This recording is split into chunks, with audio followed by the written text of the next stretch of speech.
प्रारंभिक मगध साम्राज्य बृहद्रथ वंश से लेकर हर्यक, शिशुनाग और नंद वंश तक के काल को मगध साम्राज्य के काल कहते हैं। जरासंध के बाद लगभग 7 राजाओं का आगमन होता है। जरासंध असुर जाति था और शिव का उपासक था। उसका शासन अंग, बंग, कलिंग, पुंड्र और चेदी आदि क्षेत्रों में था।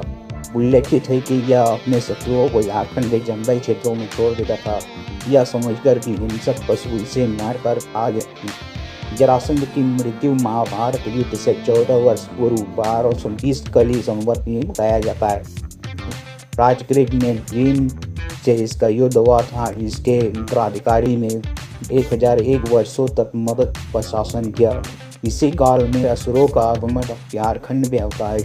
हर्यक वंश के विशाल अजातशत्रु, उदयन जैसे राजाओं का पदार्पण हुआ, किंतु इतिहास में झारखंड की चर्चा कुछ भी नहीं है इन राजाओं के साथ।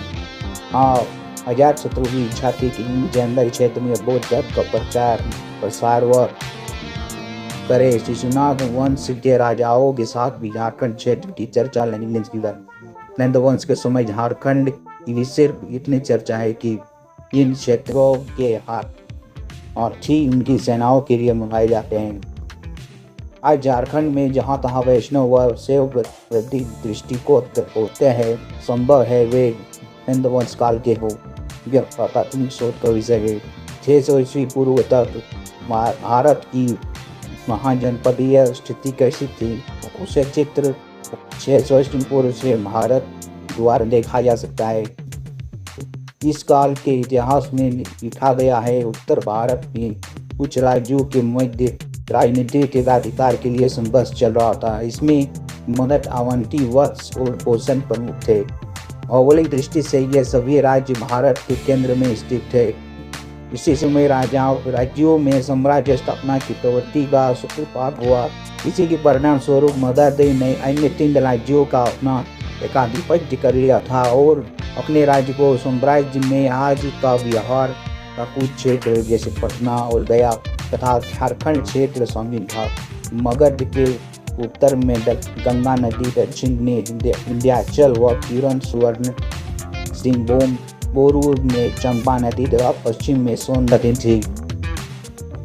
अब मौर्य साम्राज्य 323 से 184 ईस्वी पूर्व। चंद्रगुप्त मौर्य के गुरु थे चाणक्य द्वारा लिखित अर्थशास्त्र में यह उद्धृत है कि दक्षिण भारत में विभिन्न प्रकार के धातु, जस्ता, तांबा, सोना आदि पाए जाते हैं। इन्होंने अपने अर्थशास्त्र में इस क्षेत्र को उपकुट क्षेत्र कहा है।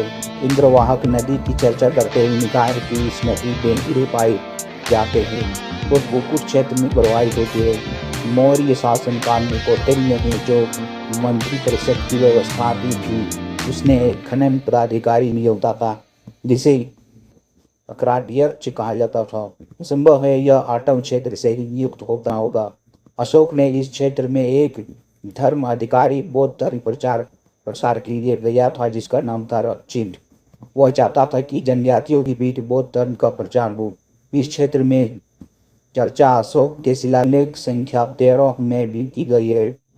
कलिंग अभिलेख संख्या 2 में भी लिखा है, इस क्षेत्र के जनजातियों को मेरे तौन आचरण करना चाहिए। क्या था कि झारखंड के दक्षिण में स्थित उड़ीसा में अशोक के 2 शिलालेख मिले हैं।